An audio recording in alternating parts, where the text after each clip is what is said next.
வணக்கம். இன்னைக்கு நாம பார்க்க போற விஷயம் ரொம்பவே முக்கியமானது. நம்மளோட சாப்பாட்டுக்கும் நம்ம தோல் நோய்களுக்கும் என்ன சம்பந்தம் இருக்குன்னு ஒரு பெரிய ஆய்வு சொல்லுது. அத பத்தி தான் நாம இப்போ ஆழமா பார்க்க போறோம். நம்ம எல்லாருக்குமே இந்த கேள்வி மனசுல இருக்கும் இல்லையா? நாம சாப்பிடுற சாப்பாடு உண்மையிலேயே நம்ம தோலை மாத்த முடியுமா? கண்ணாடியில பார்க்கும்போது தெரியற நம்ம முகத்துக்கும் நம்ம சாப்பாட்டுக்கும் நிஜமாவே ஒரு கனெக்ஷன் இருக்கா? பதில் என்னன்னா நிச்சயமா முடியும். இது ஏதோ தோராயமா சொல்ற விஷயம் இல்ல, அறிவியல் பூர்வமாவே இதுக்கு ஆதாரம் இருக்கு. இந்த முக்கியமான இணைப்பு எங்க இருக்கு தெரியுமா? உங்க குடல்ல தான் இருக்கு. சரி வாங்க, இந்த குடல் தோல் இணைப்புன்னா என்னன்னு கொஞ்சம் விரிவாக பார்க்கலாம்.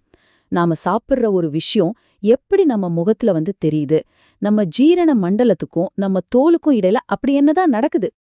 விஞ்ஞானிகள் இத குடல் தோல் அச்சுன்னு சொல்றாங்க. சிம்பிளா சொல்லணும்னா இது உங்க குடலுக்கும் உங்க தோலுக்கும் நடுவுல இருக்கிற ஒரு டூ-வே கம்யூனிகேஷன் சேனல் மாதிரி.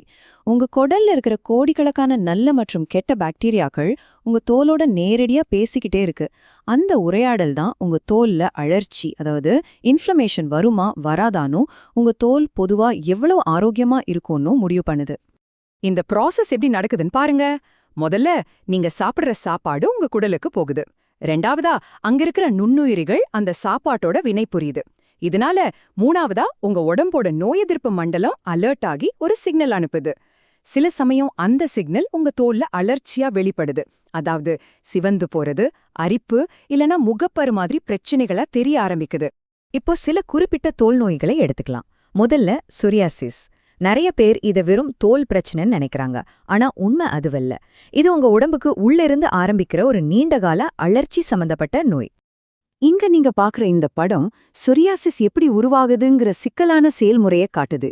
இதுக்கு மரபணு ஒரு முக்கிய காரணம்னாலும் நாம என்ன சாப்பிடுறோங்கிறதும் இந்த நோயோட தீவிரத்தை அதிகரிக்கவோ குறைக்கவோ முடியும்னு பல ஆய்வுகள் சொல்லுது. அப்போ சொரியாசிஸ் இருந்தா என்ன சாப்பிடணும், எதை தவிர்க்கணும்? சர்க்கரை, ரெட் மீட், ஆல்கஹால் அப்புறம் குளூட்டன் அதிகமா இருக்கிற உணவுகள்லாம் அழற்சியை அதிகப்படுத்தி அறிகுறிகளை மோசமாக்க வாய்ப்பிருக்கு. அதுக்கு பதிலா மீன் எண்ணெயில இருக்கிற ஒமேகா 3, வைட்டமின் டி, B12 அப்புறம் மத்திய தரைக்கடல் உணவு முறை மாதிரி நிறைய காய்கறிகள், பழங்கள் சாப்பிடுறது அழற்சியை குறைக்க ரொம்பவே உதவியா இருக்கும். அடுத்து நம்மில் பலரையும் பாதிக்கிற ஒரு பொதுவான பிரச்சனை முகப்பரு. பல வருஷமா முகப்பருவுக்கும் சாப்பாட்டுக்கும் சம்பந்தம் இல்லைன்னு சொல்லிட்டு இருந்தாங்க. ஆனா இப்ப வர புது ஆய்வுகள் எல்லாம் உணவுக்கும் முகப்பருவுக்கும் ஒரு நேரடி தொடர்பு இருக்குன்னு ரொம்ப உறுதியா சொல்லுது. இந்த படத்துல பாக்குற மாதிரி ஹார்மோன் மாற்றங்கள், பாக்டீரியா இதெல்லாம் முகப்பருவுக்கு காரணம்னாலும் நம்மளோட உணவு பழக்கம் ஒரு முக்கியமான தூண்டுதலா இருக்குது. சில உணவுகள் நம்ம தோல்ல எண்ணெய் உற்பத்தியை அதிகப்படுத்தி அழற்சியை உண்டாக்கி முகப்பருவு வரத்துக்கு காரணமா அமையுது. முகப்பரு பிரச்சனைக்கு நாம முக்கியமா கவனிக்க வேண்டியது கிளைசமிக் இண்டெக்ஸ். அதாவது ஒரு உணவு நம்ம ரத்தத்துல சர்க்கரையோட அளவை எவ்ளோ வேகமா அதிகரிக்குதுங்கிறது தான் அது. சர்க்கரை, மைதா மாதிரி உணவுகள் ரத்த சர்க்கரைய வேகமா ஏத்தி இன்சுலினை தூண்டி எண்ணெய் உற்பத்திய அதிகப்படுத்தும். சிலருக்கு பால் பொருட்களும் இதே மாதிரி பிரச்சனையை உண்டாக்கலாம். இதுக்கு பதிலா ஓட்ஸ், பீன்ஸ், ஆப்பிள் மாதிரி நார்சத்து நிறைஞ்ச மெதுவா சர்க்கரையை ரிலீஸ் பண்ற உணவுகளையும், சால்மன் மீன் மாதிரி ஒமேகா 3 இருக்க உணவுகளையும் சாப்பிடுறது முகப்பருவை கட்டுப்படுத்த உதவும். சரி, நாம இதுவரைக்கும் பார்த்த விஷயங்களை வச்சு எந்தெந்த உணவுகளை எடுத்துக்கலாம், எதையெல்லாம் தவிர்க்கலாம்னு ஒரு சின்ன சுருக்கமா பார்த்துடலாம் வாங்க. இந்த அட்டவணை உங்களுக்கு ஒரு தெளிவான ஐடியா கொடுக்கும். சொரியாசிஸ் மற்றும் முகப்பருவுக்கு என்ன செய்யணும்னு நாம ஏற்கனவே பேசிட்டோம். இதுல மூணாவதா இருக்கிற டெர்மடைட்டிஸ் ஹெர்பெட்டிஃபார்மிஸ் பத்தி ஒரு விஷயம் சொல்லணும்.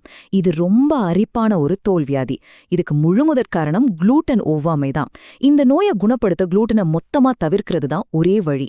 அதுதான் சிகிச்சையே. ஒரு உணவு மாற்றத்தின் மூலமா ஒரு தோல் நோயை முழுசா கட்டுப்படுத்த முடியுங்கிறதுக்கு இது ஒரு மிகச்சிறந்த உதாரணம்.